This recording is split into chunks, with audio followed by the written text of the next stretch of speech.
दोस्तों, जैसा कि आप सभी लोग जानते हैं, मोबाइल ऐप्स को लेकर एग्ज़ाम में क्वेश्चन बहुत ज़्यादा पूछे जाते हैं। तो आज का सबसे पहला प्रश्न भी हमारा एक मोबाइल ऐप के ऊपर है।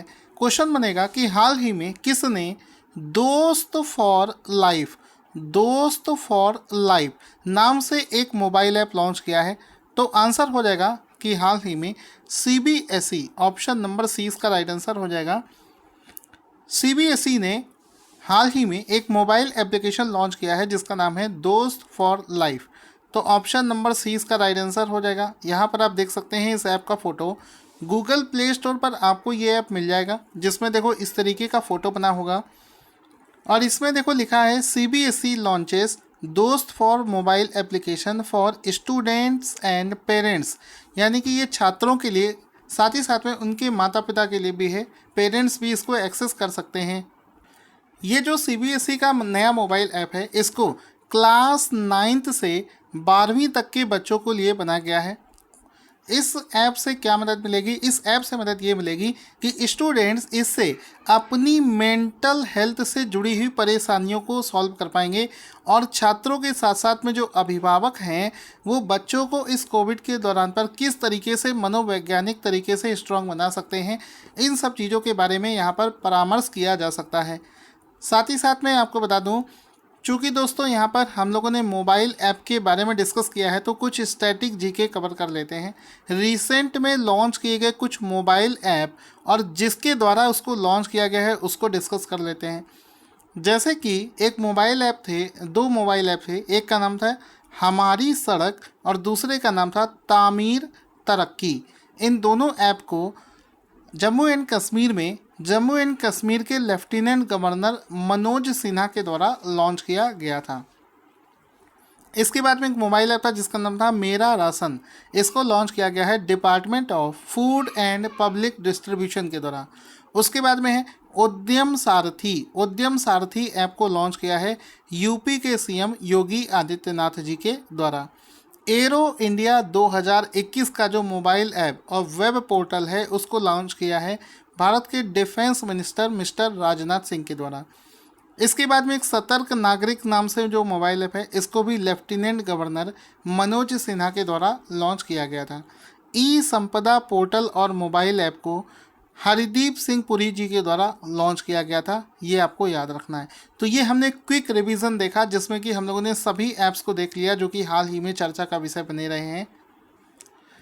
दोस्तों, आगे चलने से पहले आपसे बोलना चाहूँगा कि अगर आप रेगुलर बेसिस पर मंथली करंट अफेयर्स परचेज करना चाहते हैं तो हमारे वीडियो के डिस्क्रिप्शन में आपको एक लिंक मिलेगा जहाँ से जाकर आप उसे ले सकते हैं। क्वेश्चन बनेगा कि विश्व भर में चोरी करी गई सांस्कृतिक संपत्ति की पहचान करने के लिए हाल ही में किसने आईडी आर्ट आईडी आर्ट नाम से एक मोबाइल ऐप को लॉन्च किया है? तो हाल ही में आंसर हो जाएगा इंटरपोल ने एक नई मुहिम शुरू करी है। उसने क्या किया है, आईडी आर्ट नाम से एक पोर्टल और मोबाइल ऐप की शुरुआत करी है जिसमें कि किसी भी देश में अगर कोई सांस्कृतिक संपत्ति चोरी हुई है तो वो इसके माध्यम से खोजी जा सकती है। आपको पता होगा इंटरपोल एक इंटरनेशनल एजेंसी है। इसने क्या किया है, इस ऐप पर एक ऐसा सुविधा दिया है जिसमें कि आप अपनी खोई हुई सांस्कृतिक संपत्ति की जानकारी वहाँ पर दे सकते हैं। जब वो जानकारी आप वहाँ पर देंगे तो अगर इन फ्यूचर वो चीज़ कभी भी यहाँ पर कहीं पर भी दूसरे देश में या किसी भी लोकल एरिया में मिलती है तो उसको जो है संबंधित व्यक्ति को पहुँचाया जाएगा। तो इंटरपोल इसका राइट आंसर हो जाएगा जिसने आईडी आर्ट नाम से इस ऐप को लॉन्च किया है। इंटरपोल के बारे में समझते हैं। इसकी स्थापना सितंबर 1923 को करी गई थी। वर्तमान में इसके सदस्य देशों की संख्या है 194। इसका जो मुख्यालय है वो है फ्रांस में और इस समय इसके जो अध्यक्ष हैं उनका नाम है किम जोंग यांग। दोस्तों, जैसा कि आप सभी जानते हैं, इस समय कोविड की वजह से कोई भी स्पोर्ट्स आयोजित नहीं किया जा रहा है। इवन जो चेस होता है, शतरंज होता है, उस पर भी काला साया मंडरा रहा है। ऐसे में जो चेस खेलने वाले खिलाड़ी और उस प्रोफेशन से जुड़े हुए जो लोग होते हैं उनको जीविका चलाने में प्रॉब्लम हो रही थी। तो हाल ही में किस संगठन ने चेकमेट कोविड पहल की शुरुआत करी है? तो ये जो चेकमेट कोविड इनिशिएटिव है इसको हाल ही में अखिल भारतीय शतरंज महासंघ। ऑप्शन नंबर 20 का राइट आंसर हो जाएगा कि चेकमेट नाम से चेकमेट कोविड पहल हाल ही में अखिल भारतीय शतरंज महासंघ के द्वारा शुरू करी गई है। ऑप्शन नंबर 20 का राइट आंसर हो जाएगा। इसमें आप देख सकते हैं ये जो चेकमेट नाम से चेकमेट कोविड नाम से ये जो पहल है, जिसमें कि आप शतरंज से संबंधित जितने भी फेमस पर्सनैलिटीज़ हैं, विश्वनाथ आनंद हो गए, सभी को यहाँ पर आप देख सकते हैं। इस समय ये जो ऑर्गेनाइजेशन है जिसका नाम है अखिल भारतीय शतरंज महासंघ, इसके जो अध्यक्ष हैं वो हैं संजय कपूर, जिनका फ़ोटो आप यहाँ पर देख सकते हैं। ये संजय कपूर का फ़ोटो आपको दिख रहा होगा। कानपुर से बिलोंग करते हैं संजय कपूर, इस समय इसके अध्यक्ष हैं। तो यहाँ पर आपको दिखाना चाहूँगा इसमें क्या करेंगे ये लोग। इसमें इस इनिशिएटिव के माध्यम से शतरंज से जुड़े हुए जो खिलाड़ी हैं, जो कि इस समय समस्या का सामना कर रहे हैं, या फिर इससे जुड़े हुए जो वर्कर्स हैं, उनको एक फाइनेंशियल हेल्प प्रोवाइड करवाई जाएगी इसके माध्यम से। तो यहाँ पर आप देख सकते हैं ऑल इंडिया चेस फेडरेशन के बारे में। इसके अध्यक्ष का नाम है संजय कपूर। इसका जो मुख्यालय है वो है चेन्नई में। इसकी स्थापना 1951 में करी गई थी। इसमें से सबसे ज़्यादा इम्पोर्टेंट है इसके प्रेसिडेंट यानी कि अध्यक्ष का नाम, जो कि है संजय कपूर, और बहुत ही अच्छे व्यक्ति हैं, कानपुर से बिलोंग करते हैं। इनका फ़ोटो भी देख सकते हैं ये। तो आप इसको याद रखिएगा, एग्ज़ाम में बहुत ज़्यादा इम्पोर्टेंट है, पूछा जा सकता है। क्वेश्चन बनेगा कि हाल ही में किस संगठन ने भारतीय रेलवे के लिए 100वां 100th इलेक्ट्रिक वैग 12B लोकोमोटिव विकसित किया है। तो भारतीय रेलवे का ये जो बहुत ही शक्तिशाली लोकोमोटिव है, जो कि चर्चा का हमेशा विषय रहा है, इसके लिए जो 100वां लोकोमोटिव है ये विकसित किया गया है बिहार के Madhepura electric locomotive private limited संस्था कंपनी में। तो ऑप्शन नंबर 20 का राइट आंसर हो जाएगा। Madhepura electric locomotive private limited में 100वां इलेक्ट्रिक वैग 12B लोकोमोटिव को विकसित कर दिया गया है। इसका फ़ोटो भी यहाँ पर देख सकते हैं। बहुत ही शक्तिशाली इसकी जो क्षमता है ये 12,000 हॉर्स पावर, तो 12,000 हॉर्स पावर इसकी क्षमता है, और इसको बिहार के माधेपुरा इलेक्ट्रिक लोकोमोटिव शेड में बनाया गया है। क्वेश्चन बनेगा कि हाल ही में हेमंत विश्व शर्मा को किस राज्य का नया CM यानी कि मुख्यमंत्री बनाया गया है। आंसर हो जाएगा असम। ऑप्शन नंबर ए इसका राइट आंसर हो जाएगा कि हाल ही में असम राज्य के जो नए मुख्यमंत्री बनाए गए हैं वो बनाए गए हैं हेमंत विश्व शर्मा। तो ऑप्शन नंबर ए इसका राइट आंसर हो जाएगा। यहाँ पर इनका एक फ़ोटो भी देख सकते हैं हेमंत विश्व शर्मा का, जिनको कि इसका नया अध्यक्ष बनाया गया है, असम का नया चीफ मिनिस्टर बना दिया गया है। तो ऑप्शन नंबर ए इसका राइट आंसर हो जाएगा। इनसे पहले असम का CM कौन था, कमेंट में लिखना ना भूलें। आगे चलते हैं। हाल ही में किस संस्था ने क्लाइमेट समिट मोमेंटम 2021 रिपोर्ट को जारी किया है। तो आंसर हो जाएगा एक ऑर्गेनाइजेशन है जिसका नाम है क्लाइमेट एक्शन ट्रैकर। इस संस्था ने हाल ही में क्लाइमेट समिट मोमेंटम 2021 नाम की एक रिपोर्ट को जारी किया है जिसका नाम है क्लाइमेट एक्शन ट्रैकर। तो ऑप्शन नंबर ए इसका राइट आंसर हो जाएगा, जिसने इस रिपोर्ट को हाल ही में सबमिट किया है। आगे चलते हैं। मई 2021 में RBI ने छोटे वित्त बैंकों के लिए SLTRO का संचालन करेगा। SLTRO का फुल फॉर्म क्या है। तो यहाँ पर जितने भी छोटे वित्त बैंक हैं उनकी स्थिति बहुत ख़राब चल रही है, और ऐसे में RBI के द्वारा उनके लिए एक सुविधा लॉन्च करी गई है जिसका नाम है SLTRO, जिसका मतलब हुआ special long term repo operations. SLTR का मतलब हुआ, SLTRO का मतलब हुआ special long term repo operations. इसका राइट आंसर हो जाएगा, जिसके माध्यम से यहाँ पर इसका फंक्शन क्या होगा वो मैं आपको बताऊंगा। लेकिन अगर आप बैंकिंग के एग्ज़ाम की तैयारी कर रहे हैं तो उसके लिए ये क्वेश्चन मोस्ट इम्पॉर्टेंट है। इस सुविधा को हाल ही में RBI के द्वारा लॉन्च किया गया है, ये भी आपको याद रखना है।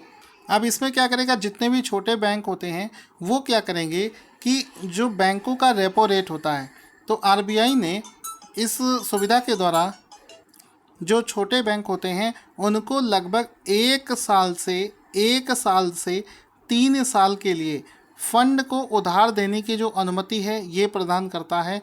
तो इसमें जो पैसा इनको दिया जाएगा वो बैंकों के रेपो रेट पर दिया जाएगा। तो रेपो रेट पर 1 साल से 3 साल के लिए फंड उधार देने की अनुमति इस योजना के तहत जो प्रोवाइड कराई जाएगी। दोस्तों अगला क्वेश्चन बना है कि बच्चों की पुस्तक जिसका नाम है द बेंच, बच्चों की पुस्तक जिसका नाम है द बेंच के लेखक कौन है? आंसर हो जाएगा मेगन मार्केल। ऑप्शन नंबर डी इसका राइट आंसर हो जाएगा कि द बेंच नाम से ये जो पुस्तक है ये बच्चों के ऊपर पुस्तक है और इसकी लेखिका का नाम है मेगन मार्केल। ऑप्शन नंबर डी इसका राइट आंसर हो जाएगा। इनका फ़ोटो भी आप यहाँ पर एक देख सकते हैं। ये इसमें आप देखेंगे द बेंच नाम से ये जो नॉवेल है इसकी लेखिका का नाम है मेगन मार्केल। इनका फ़ोटो भी आप एक देख सकते हैं। बच्चों के ऊपर इन्होंने इस नॉवेल को लिखा है। अगला प्रश्न बनेगा कि हाल ही में बहुत ज़्यादा चर्चा में चल रही सामाजिक सुरक्षा संहिता की धारा 142 किस चीज़ से संबंधित है? बहुत ज़्यादा एग्ज़ाम में चल रहा है। आंसर हो जाएगा ये जो संहिता है ये आधार के अनुप्रयोग से संबंधित है। ऑप्शन नंबर ए इसका राइट आंसर हो जाएगा। ठीक है, एक बार फिर से देखेंगे। सामाजिक सुरक्षा संहिता की धारा 142 जो है ये आधार के अनुप्रयोग से संबंधित है। ऑप्शन नंबर ए इसका राइट आंसर हो जाएगा। जैसा कि आप सभी लोग जानते हैं आधार का अनुप्रयोग मतलब जैसे कि आप इसको इस तरीके से समझ सकते हैं, जैसे देश में इस समय पैंडेमिक का सिचुएशन चल रहा है, ऐसे समय पर अगर पीएम मोदी किसी को कोई मदद देना चाहते हैं तो वो मदद सही तरीके से सही व्यक्ति तक पहुंचे। मतलब ऐसा ना हो कि किसी व्यक्ति को 2 बार मदद मिल गई है और किसी को 1 बार भी मदद ना मिली हो। तो उस केस में उसका जो आधार है उसका अनुप्रयोग किया जाएगा। उसके प्रयोग के माध्यम से ये पता कर सकते हैं कि किसी भी चीज़ की मदद जो है कितने सही तरीके से लोगों तक पहुंची है। तो ऑप्शन नंबर ए इसका राइट आंसर हो जाएगा। उसी में आधार का अनुप्रयोग किया जाएगा। तो इससे क्या होगा, जितने भी कर्मचारी हैं या फिर असंगठित कामगार हैं इन सभी लोगों का आधार का प्रयोग करके उनके पास में सब्सिडी और भी जो लाभ हैं वो सही तरीके से पहुंचाए जा सकते हैं। इस बारे में ये सामाजिक सुरक्षा संहिता 2020 की धारा 142 उससे रिलेटेड है। क्वेश्चन बनेगा automotive export manual 2021 south Africa report के अनुसार वर्ष 2020 में साउथ अफ्रीका को सबसे ज़्यादा वाहन सप्लाई करने वाला देश कौन सा है? तो आंसर हो जाएगा कोरोना वायरस के बावजूद भी भारत पहले स्थान पर आ जाएगा। यानी कि भारत जो है साउथ अफ्रीका को वाहन सप्लाई करने के मामले में पहले स्थान पर आता है। ऑप्शन नंबर सी इसका राइट आंसर हो जाएगा। दोस्तों आपको यहाँ पर बताना चाहूँगा कि इस रिपोर्ट में जिसको हाल ही में जारी किया गया है इसके अनुसार छोटे और हल्के वाहन सबसे ज़्यादा भेजे गए हैं। और कुल अगर ओवरऑल हम लोग वाहन भेजने के रेस्पेक्ट में बात करें तो साउथ अफ्रीका में सबसे ज़्यादा वाहन भेजने के मामले में भारत पहले स्थान पर आया है। हाल ही में इस रिपोर्ट को जारी किसके द्वारा किया गया है? इसको जारी किया गया है automotive industry export council AIEC।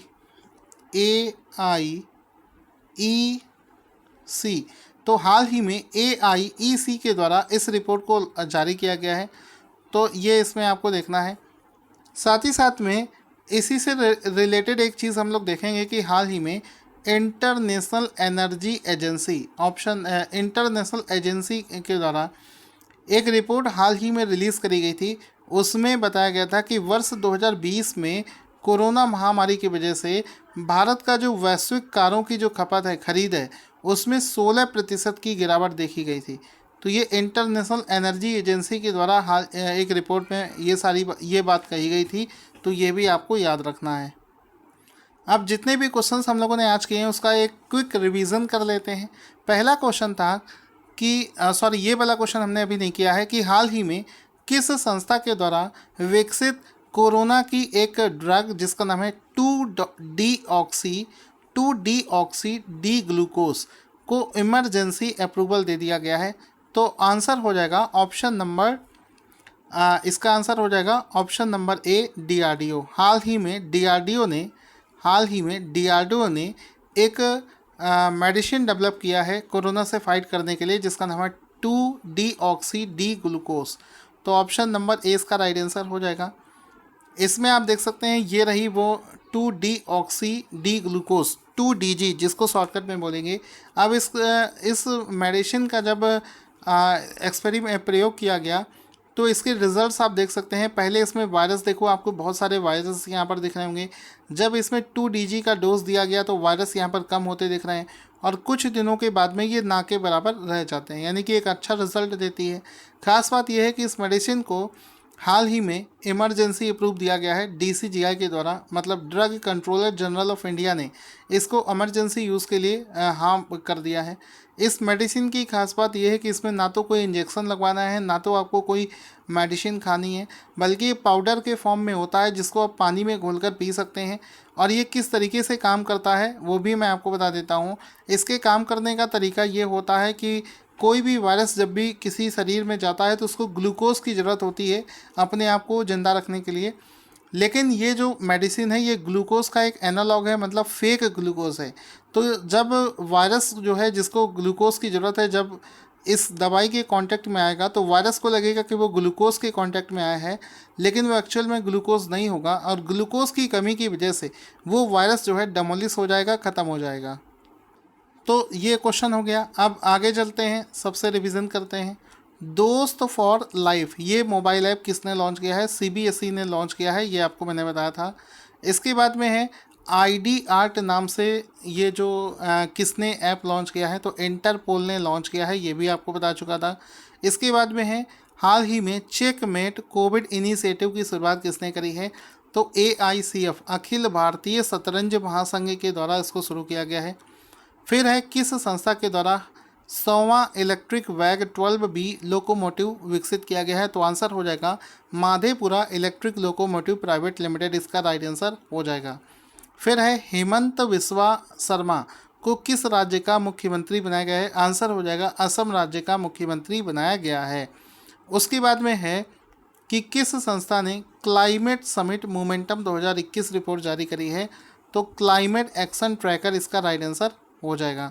इसके बाद में है कि मई 2021 में RBI ने SLTRO का संचालन किया है, इसका फुल फॉर्म क्या है? Special long term repo operations, इसका राइट आंसर हो जाएगा। फिर उसके बाद में है बच्चों की एक पुस्तक द बेंच के लेखक कौन है? तो मेगन मार्केल, इसका राइट आंसर हो जाएगा। धारा 142 किस चीज़ से संबंधित है? आधार के अनुप्रयोग से संबंधित है। उसके बाद में automotive export manual 2021 south Africa के अनुसार सबसे ज़्यादा वाहन सप्लाई करने वाला देश कौन बना है? तो भारत इसका राइट आंसर हो जाएगा। दोस्तों आज का क्वेश्चन जिसका आंसर आपको देना है स्क्रीन पर आपको दिख रहा होगा, जल्दी से कमेंट बॉक्स में इसका आंसर लिखना ना भूलें। Thank you for watching this awesome video.